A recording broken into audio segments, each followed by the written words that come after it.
started. So thank you so much for making time for us to speak as a fireside chat with my club. This is our first meeting and we're really excited.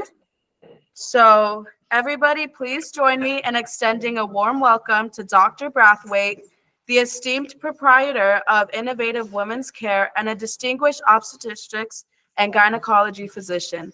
Dr. Brathwaite's practice has built a notable reputation, ranking as the second best in Las Vegas. She has recently been honored with the prestigious title of Nevada's top doctor and is a regular monthly contributor on Channel 13's Morning Blend Show.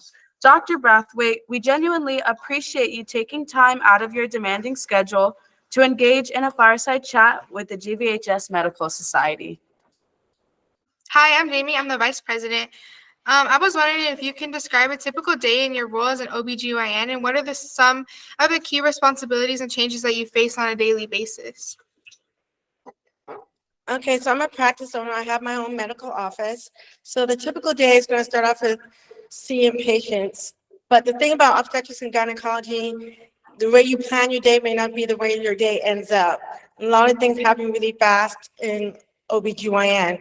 So I may have a day of like procedures and or seeing patients in the office, just, regular animals with pap smears, or procedures. We do colposcopies. I do endoc when I put a camera inside the uterus and I look inside the uterus and take biopsies from the uterus. I do that in the office as well. And then regular contraception like IUD placements and things like that. Sometimes I can be in the office and I get called to do a delivery. So then you have to tell the patients you have to leave or get somebody to come use in the office. And then you may leave and have to go deliver a baby or end up doing a C-section. And then we also take calls. So then if I'm on call that day after the office, I may go around and on the patients that's in the hospital. And if anybody's in labor, I may have to deliver them that day. So it's, the main thing about OBGYN is time management, trying to, get things done. But your day can change fast from what you plan it to be. You did my mom's surgery, which I just found out, which I feel like you're doing an amazing job because you were able to call her while you were on vacation with your daughter and make sure she was okay, and you were able to help her out. And I think that you're doing an amazing job with everything you're doing, and I really appreciate it. Oh, thank you. I want to ask your mom's name, but I know HIPAA I shouldn't say, but okay, that's great to know. Thank you. I appreciate it. I try because it's really hard. And a lot of doctors are different. I give a lot of myself to my patients, and then some people don't want to have, a lot of my patients have my phone number. And I'm not saying that's a good thing or bad thing, but I want to make sure, especially people that I operate on, that they can get a hold of me. Which I think you're doing an amazing job of.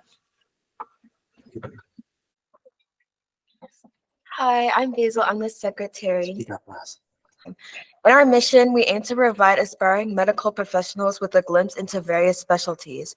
What inspired you to pursue a career as an OBGYN, and what aspects of your job do you find the most rewarding? So, to be honest, I didn't grow up wanting to be a doctor. I thought I wanted to be a teacher or an actress or something. And then I didn't decide on going into medical school until I was in college. I was on the track team in college, and I met other people on the track team who was in medical school. So when I initially wanted to go to medical school, I thought I wanted to go into sports medicine or do something with acting. And it wasn't until I went to medical school and then we start rotating through the different fields of medicine that when I got to experience OB, that I decided I wanted to be an OBGYN.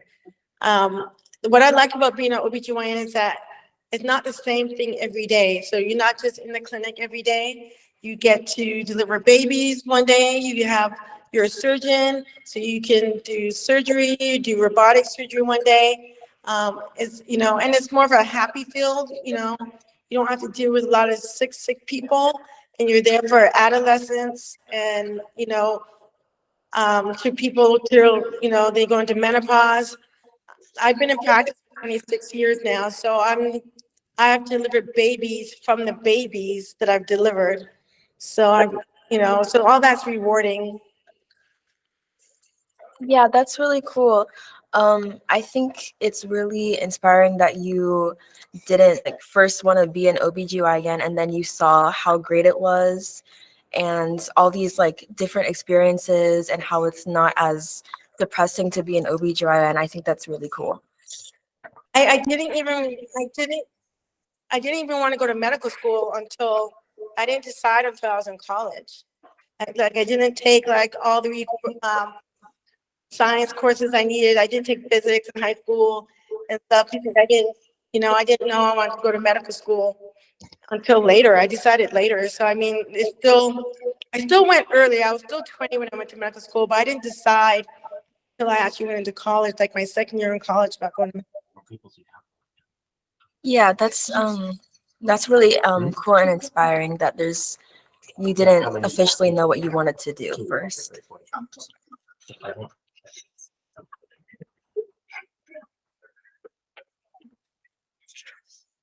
Hi, I'm Elizabeth, and I'm the treasurer of the club. Our club is committed to helping our members secure valuable volunteer positions at hospitals. Can you share your experiences with volunteering or internships that were pivotal in your career development? And how can aspiring medical professionals navigate similar opportunities? So once I decided to like apply to medical school, I was doing volunteer services at the hospital. I mostly did it in pediatrics and around kids. That again, at that time, I wasn't even sure what kind of field I was going to go into. So just getting some sort of exposure to the hospital is what I wanted. Because when I was doing the MCAT and everything, I didn't even know I wanted to be an OB/GYN at that time. And then once you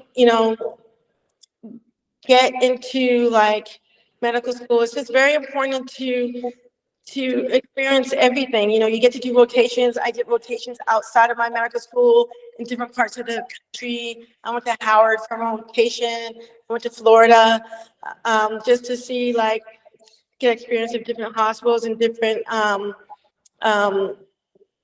other specialties like neurology, just other things. So before you made your decision, because some people wanted to do a certain specialty, they ran that specialty, they had a bad experience with their attendings or residents, and then they changed their mind. Don't let other people change your mind. Just try to get to the core of what the specialty is and whether or not you can decide that that's what you want to spend your life doing. Thank you so much for sharing that. That's very valuable to me. You're welcome. Hi, Dr. Brathwaite. It's me again, and I will be going over our final question for you. So, Dr. Brathwaite, I was genuinely drawn to your practice because of the noticeable diversity among your staff, which seems to reflect a broad spectrum of backgrounds and experiences. In your opinion, how does this diversity contribute to improving patient care and promoting a more inclusive and supportive work environment within the field of healthcare? I think representation matters.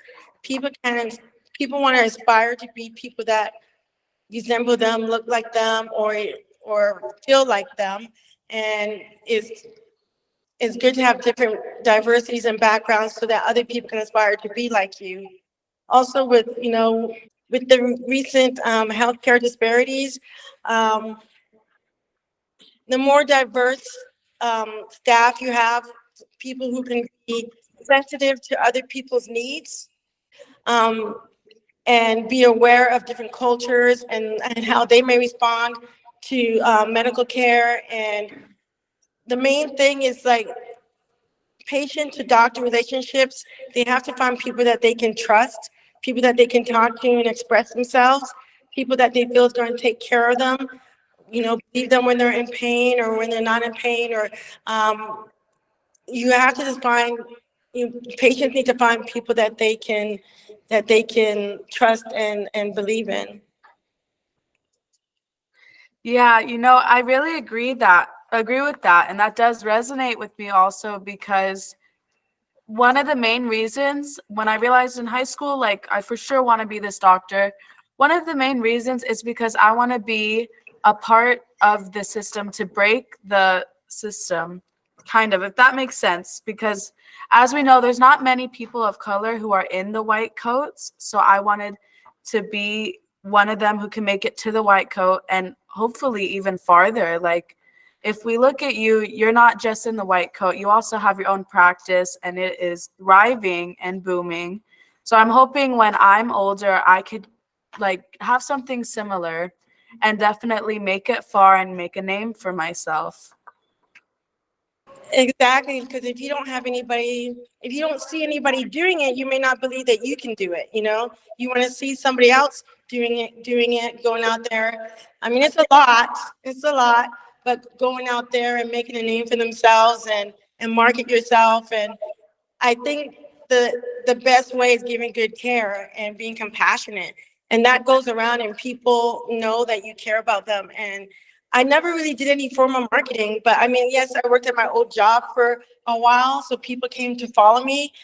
But most people, when they know that you're a good doctor or you care about people, then they'll tell their friends and their families, and other people come to see you.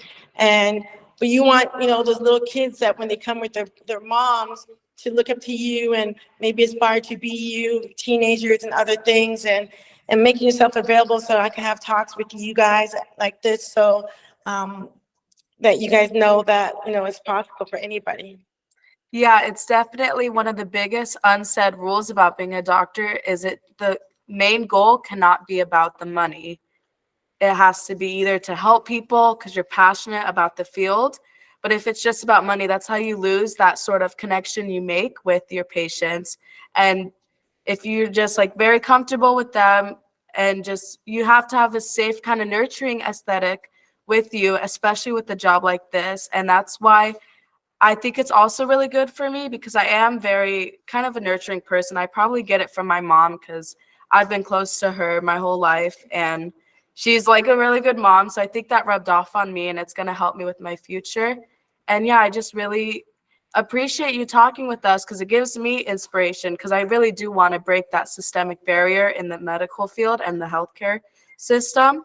So thank you so much for taking the time to speak with us. I think everyone can agree that it definitely opened our eyes a bit more, probably gave us a little bit more confidence about what we want to be when we're older.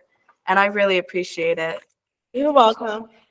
Just gonna say this, like, it can't be about the money because I just see so many doctors that aren't happy if they don't with the field that they chose, if they don't choose it for the right reasons.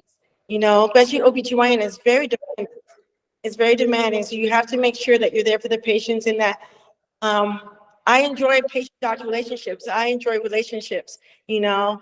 Um if I go out, like how the other girl said, I like her mom, I did her surgery and her mom, I can have somebody deliver some furniture to my house and they were my patient. I could go to Taco Bell and I look up and that's my patient.